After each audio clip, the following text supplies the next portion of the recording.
Hello everybody, I am the Spearman, the embracer of human good and analyst of fiction, and this is a Spear vlog that's a bit overdue, seeing that I saw this movie a few days ago, along with another one that I'll make a quick Spear vlog for as well for the next video.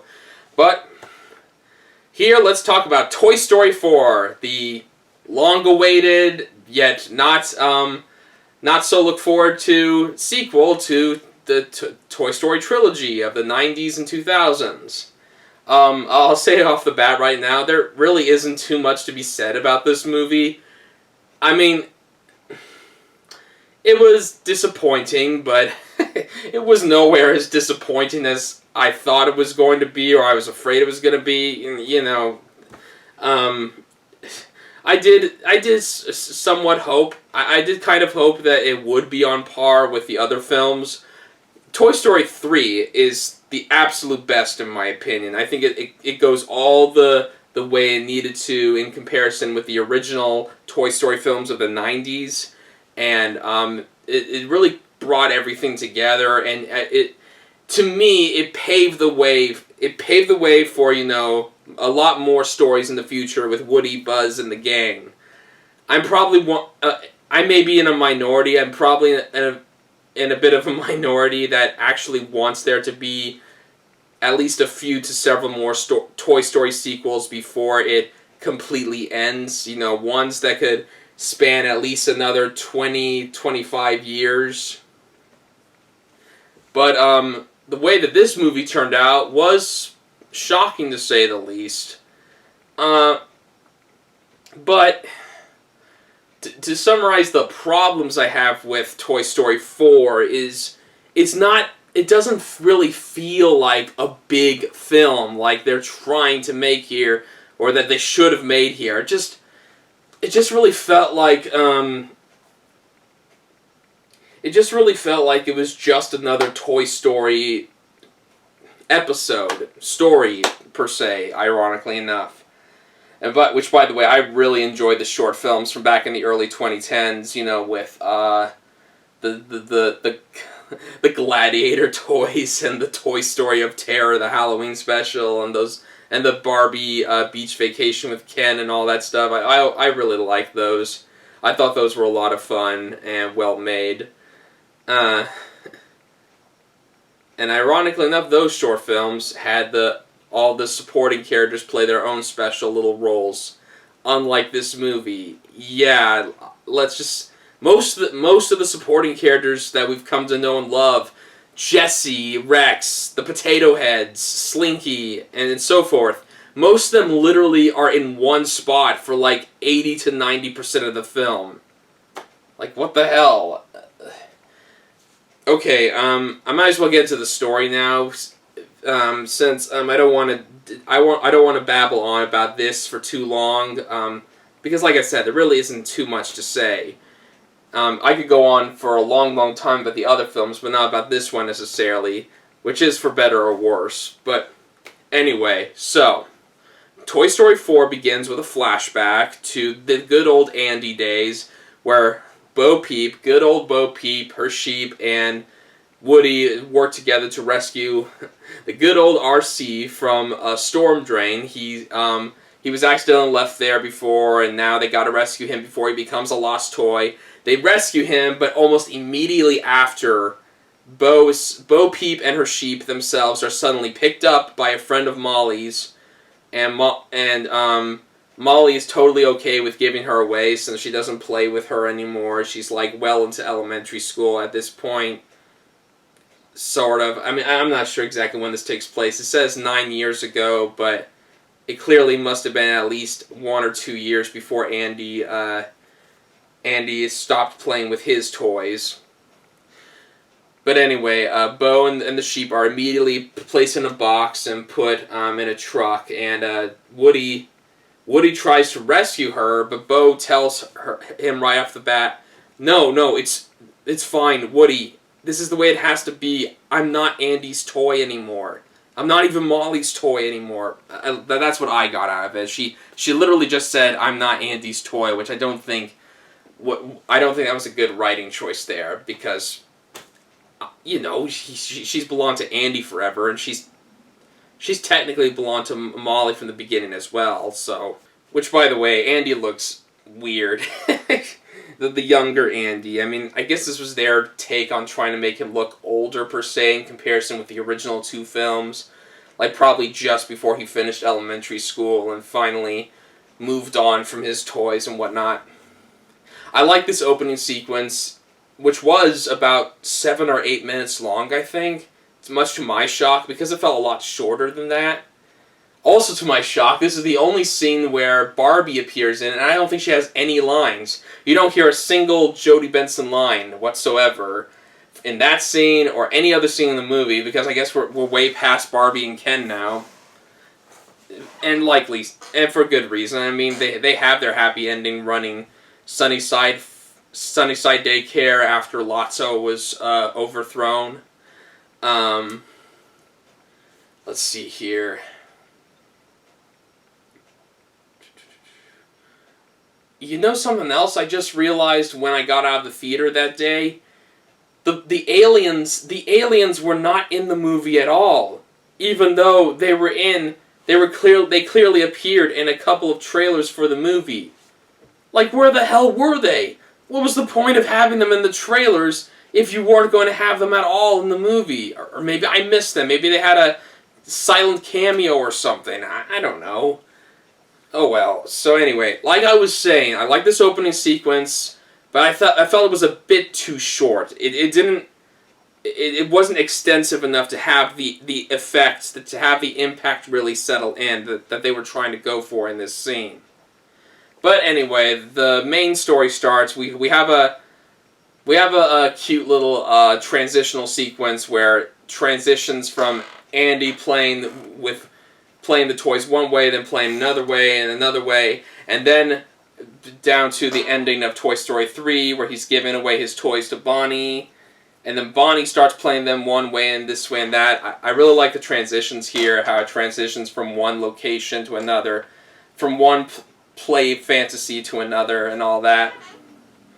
And then we come to the present day where the toys are getting ready to be played with, but Woody is just left in the closet. And what's worse, Woody has his sheriff badge given to Jesse, because Jesse has been the sheriff now for some time, not him. And like, he's stuck in the closet with the other toys who are reflecting on the good times with Bonnie that they're not going to have anymore. Like, oh man. And Woody, for obvious reasons, sneaks into Bonnie's backpack on her orientation day of kindergarten, and he sees her make a knick-knack toy called Forky out of some trash that Woody himself brings to her, and Bonnie has this really cute moment with her parents where she says, "I finished kindergarten," and the parents are like, that was just orientation. You don't start kindergarten for another week or two. And then they get ready for their vacation, their little RV vacation. And Woody introduces Forky to everyone, but Forky is barely coming alive. He's barely grasping everything around him, and literally all he says at first is, "Trash, trash, trash, trash, trash, trash." And he keeps trying to throw himself away, and then we have this montage of Woody trying to keep him away from the trash over and over again. It was funny, and it's the way that the Woody's all positioned, because he has to keep faking. He has to keep faking being alive again and again, and he's always in a different position when he does. You know, he stops Forky, and then he tries to stop Forky again, and it's just so hilarious. And, you know, you can't help but be fond of Bonnie's cuteness, as she doesn't realize that the toys clearly must be moving on their own if they're positioned a different way every 5 or 10 seconds. But eventually, you know, the family goes on their RV vacation, and Woody and Buzz have this little talk where, oh god, this was one of the biggest problems for the film for me, was Buzz. Buzz, what did they do to you? I mean, in regards to the rest of the Toy Story family, you know, most of them, with the exception of Jessie and Bullseye, I guess, most of them are just very simple-minded, you know, like, they're very they're very narrow-minded, I probably should say, because they like to see things as black and white, this way or that, and that's ultimately caused a bunch of problems for them in the past. But, you know, when push comes to shove, they band together and they're a family, and that was always great. And, you know, Buzz Lightyear, just very much like Woody, Buzz was always the right-hand mature leader, the second leader, who was a no-nonsense kind of guy, very much like how Woody was.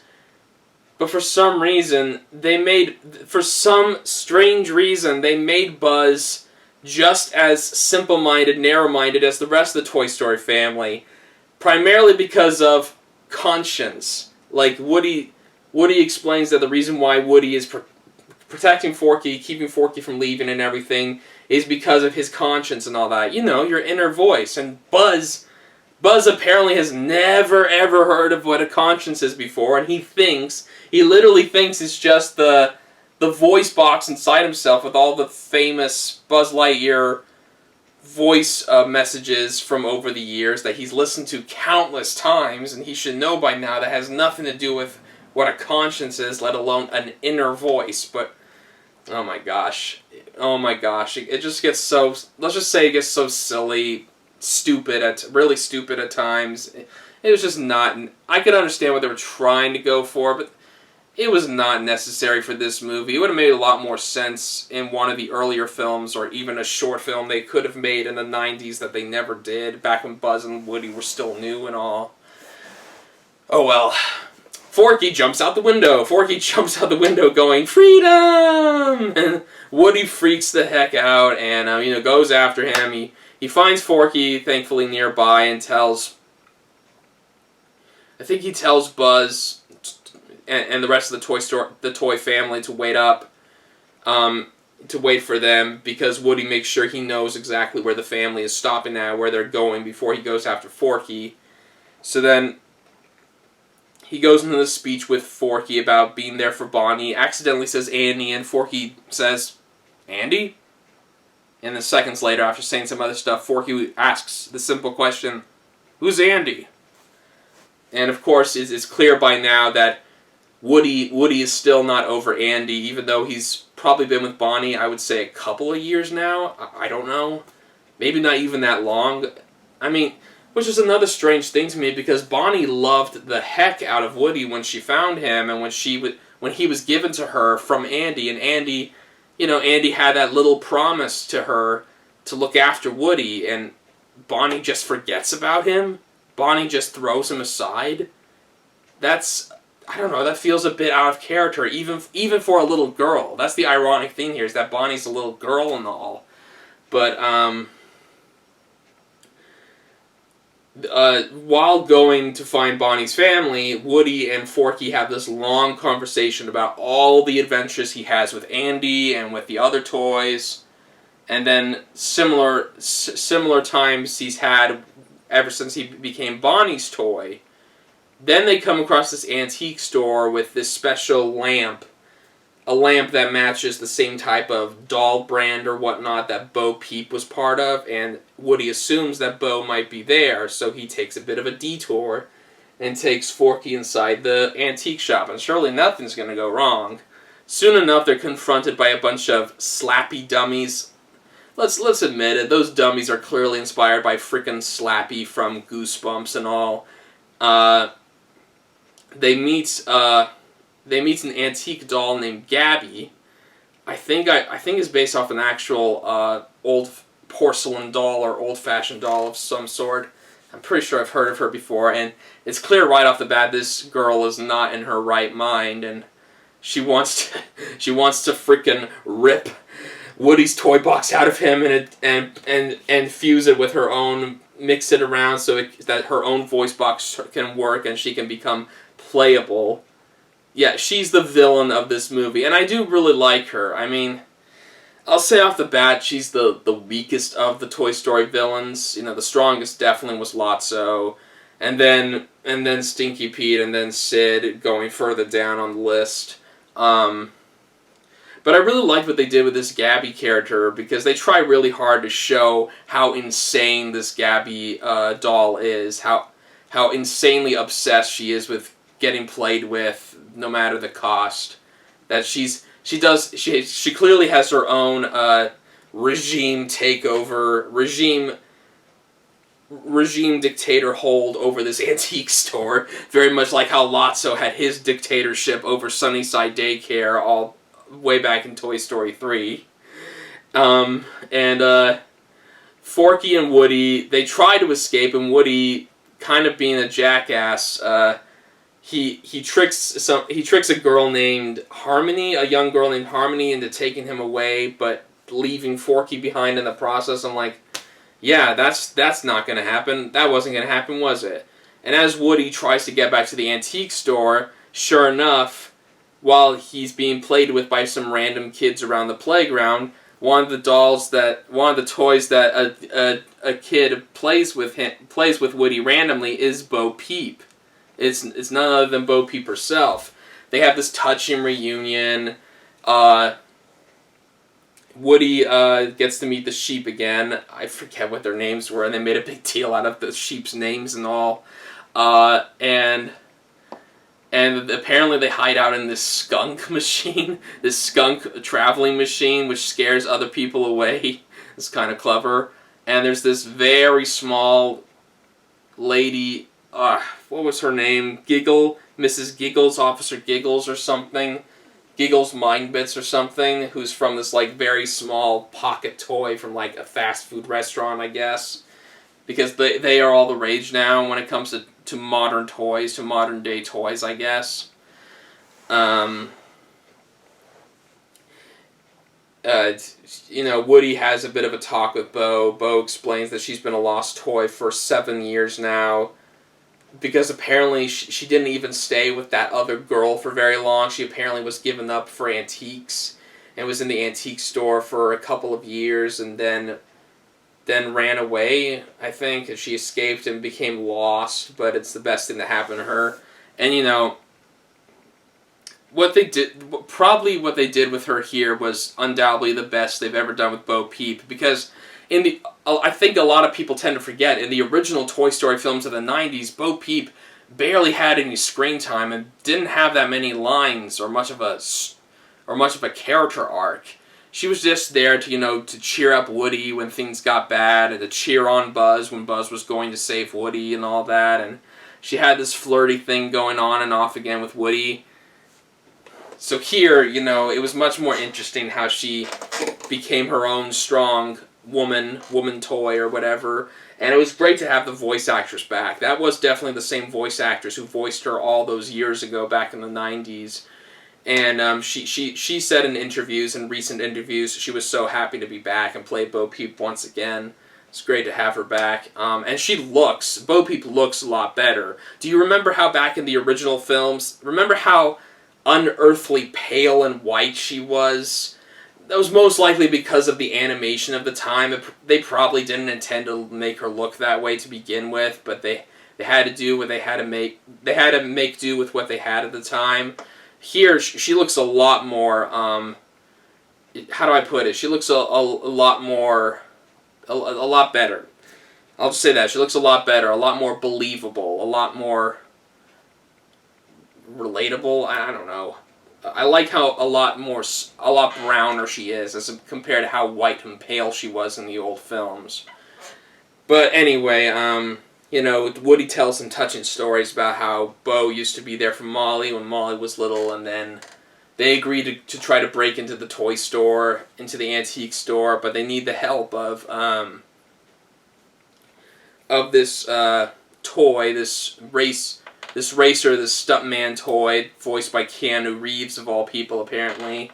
I forget what he was called, something Canada Man or something, like, because he wasn't as good as the commercial made him out to be. His kid just abandoned him, and this apparently has traumatized him for years, much to Bo Peep's annoyance.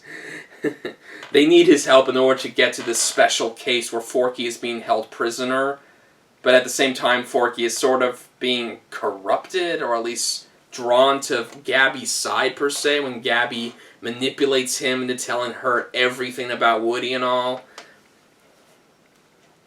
And meanwhile, Buzz Buzz, being the unbelievable, out-of-character dork that he is, continues following his inner voice and always presses a button or two to help him figure out how to find Woody. He goes through these crazy adventures, going through this carnival and meeting these couple of insane fluff toys, literally called Ducky and Bunny, who go chasing after him when he accidentally ruins their chance of ever getting played with at this shooting game at the carnival. And they all meet up at the antique store, and after a touching reunion between Buzz and Bo Peep, where Buzz literally goes, "Hey Woody, it's Bo Peep, woohoo!" They break in, they do this elaborate plan, which almost seems to work, and Gabby continues being her crazy self and preparing to play with Harmony, because Harmony was the granddaughter of the antique store owner. Also, Ducky and Bunny have these insane plans where all three of them are literally just attacking the old woman, which of course was never going to happen in a Toy Story film, especially not now. And then later on, and this was all part of trying to figure out how are we going to get this key to this big case.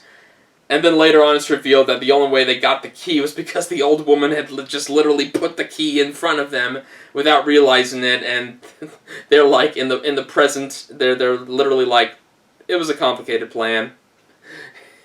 Anyway, they pull off this plan, but then at the last seconds, when Woody, Bo Peep are across this line they make to get into this case and rescue Forky, suddenly the dummies disappear. Buzz and the others are freaked out. They're like, where did they go? And the dummies are behind them and ruin everything. And then Gabby confronts Woody and Bo, but they fight back and they try to get away. Some shenanigans ensue, and they fail again to rescue Forky. And Buzz also realizes that Bonnie's backpack is there because Bonnie's family had been there earlier, but they accidentally left the backpack behind, and the other toys, Jessie and the rest, who are just sitting in the RV for like 80% of this movie, they have to make some desperate decisions. Jessie pops the tires of the RV so that they can't go anywhere. And everybody failed at getting Forky back, and everybody bails on Woody, even Buzz, even though Woody says, "I am never going to abandon a toy, ever." And Buzz, reluctantly, listening to his inner voice, goes back to the RV. And meanwhile, breaking back into the antique store, there's this jump scare where, as soon as Woody pulls back this curtain, Gabby and her dummies are there, and the music goes, "Eh!" And Woody tries to fend her off with a pencil line around, and Gabby goes into this monologue about how she knows everything about Woody's adventures with Andy and his second chance with Bonnie, and now he pretty much has no chance of ever being the toy he used to be, and that it would be best if he just gave up his voice box for her, which he does. And then what comes is a really tragic scene. Gabby does get her voice box fixed. She gets Harmony's attention, and Harmony is a bit intrigued by this weird old doll that she found. And when the grandmother asks her, "Are you going to play with it?" Harmony just literally goes, "Nah," and she throws it aside. And I'm like, oh shit, they actually went this far. They actually went this angle with all these scenarios. And Gabby just sits there in the box, alone in the dark and forgotten, and meanwhile Bo Peep and the rest improvise a new plan to go back and rescue Woody and Forky, one last chance. And Buzz keeps back in the RV. Buzz keeps pressing his button to find something to alert Bonnie and the family that they left Bonnie's backpack behind in the antique store. Just when the mother is about to put Buzz away, Buzz just speaks out in his regular voice, "You left your backpack in the antique store, let's go!" And then Bonnie's all like, "Oh no, I left my backpack in the antique store, let's go!" And at this point she's upset that Forky is gone, they gotta find Forky and all. Woody comforts Gabby, you know. Gabby, to my shock, doesn't go insane or whatever. They just say, look, you can have another chance with Bonnie. Just try being with Bonnie. And Gabby says, okay. And they just leave the store. I guess they just leave all the dummies behind. You know, so much for Gabby's regime over the antique store. As they're escaping, as they're making their way back to Bonnie, Gabby sees a lost little girl crying her eyes out, and, you know, you can tell right away she wants to be this girl's toy, and Woody just looks at her and says, are you sure? Yes. And then Gabby, they place her down there. Ducky and Bunny, of all people, helps her get noticed by the girl, and the girl takes the doll, takes Gabby away, and Gabby's home free. But there's a really big twist, which one would not really expect for a movie like this. You know, they finally get back to Bonnie's RV. They go through this whole elaborate scenario where the toys they force the RV itself to drive further and further into the carnival where Woody, Buzz, and the others are at, and this gets the family in a lot of trouble with the cops. And Woody has a tearful farewell with Bo Peep, but he's not sure if he can do it. He's not sure he can leave Bo Peep behind again. He's not sure if he can stay with Bonnie, if he can ever be the toy he used to be. And so Buzz just tells Woody, she'll be fine, Woody. Bonnie will be fine. And I'm just sitting there like, oh my God, they're actually going to do this. And then Woody goes to Bo Peep and carries her up and hugs her, and you know, he doesn't even need to say it. That alone says, I'm going with you. I'm going to stay with you. I'm going to be a lost toy like you. But thankfully, the entire toy family comes on top of the RV where they are at, and they all get to see Bo Peep. Bo Peep? Bo Peep? Everyone gets to say hi to her and hug her and whatnot. And then they say goodbye and give a big farewell hug to Woody. And then, just like that, all the toys go their separate ways. All of Bonnie's toys and Andy's former toys go back with Bonnie. And Woody stays with Bo Peep, the sheep, and the rest. And then Rex has this... Rex just simply says, does this mean Woody's a lost toy now? And Buzz simply says, he's not lost. Not anymore. To infinity and beyond, says Woody. And the film ends. But not without a quick mid-credits scene where we see Ducky and Bunny being fucking insane and imagine themselves not only attacking the shooting game owner, but to shoot lasers out of their eyes and then turn into massive giants and destroy the entire carnival. I'm like, just sitting there like, oh my God, thanks for giving your kids more nightmares and such. And then, you know, Woody, Bo Peep, and I think the racer guy are just standing there are like, oh my God, these guys need help. Then Woody goes, or we could just trick the kids into always winning the games so these toys can be played with. But our idea was better. And that's what they do. They rig the shooting game so that all the toys that are up on the shooting game shelves, they always get one, and the teenage guy or the young guy running the game never notices because he's always on his MP3 or whatever. And then the movie ends. And that was Toy Story 4. It was a very, very good movie. Now that I think about it, maybe it was a little better than Incredibles 2. That's a whole other story entirely. I mean, I really liked Incredibles 2, but you know, they could have done a lot more than they did.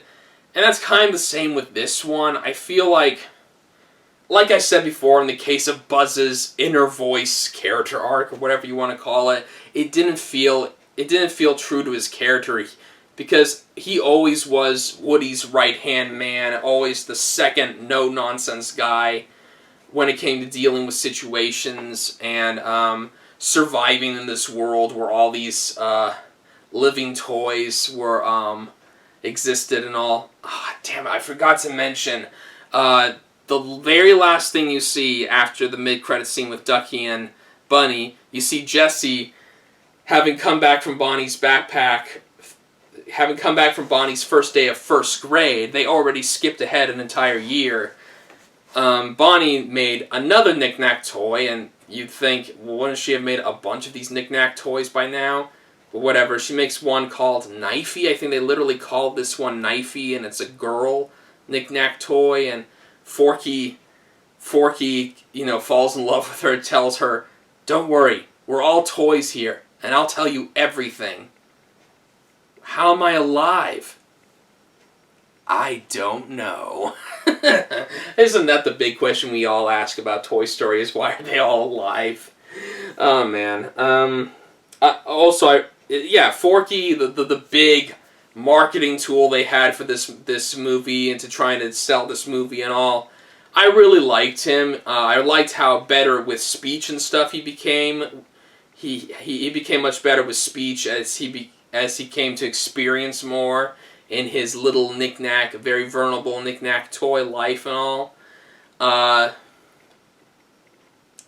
didn't like how the toy family that we've come to grow and love so much over all these years and years we're just pretty much in the same spot the entire film. The most they did was, again, like, tricking the family, sort of sabotaging the RV, not sabotaging, but over controlling the RV to, like, act really out of control so that they could get to Buzz and Woody.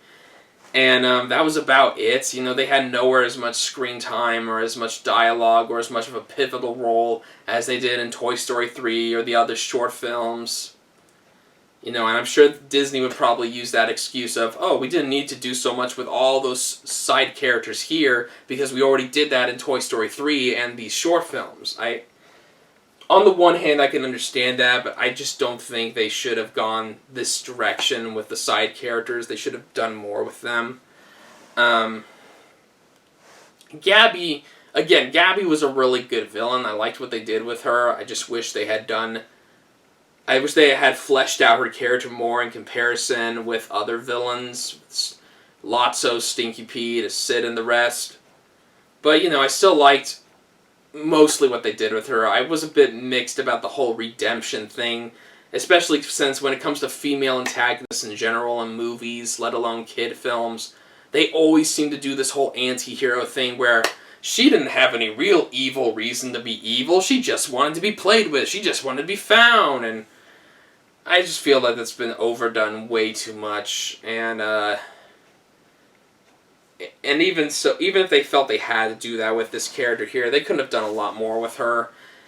And essentially, this is the only Toy Story villain that goes through a redemption sort of ending resolution. So I guess there's some greatness in that.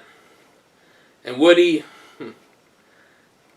they should have extended a lot more with his story arc about how he's come to accept that he's not the toy he's never going to be the toy he used to be. Bonnie has already forgotten about him and doesn't even realize it, and won't even realize it until much, much later when she's like, wait, where's my other cowboy doll? Oh well.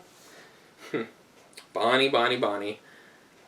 I really like this movie. It's a solid B+ in my opinion, and I really want there to be more. And they don't have to have Woody as the central character. It could have Buzz as the central character. It could have Buzz and Jessie as the two main characters in place of Woody and Buzz. And there's still literally a million more directions you can go with the Toy Story franchise.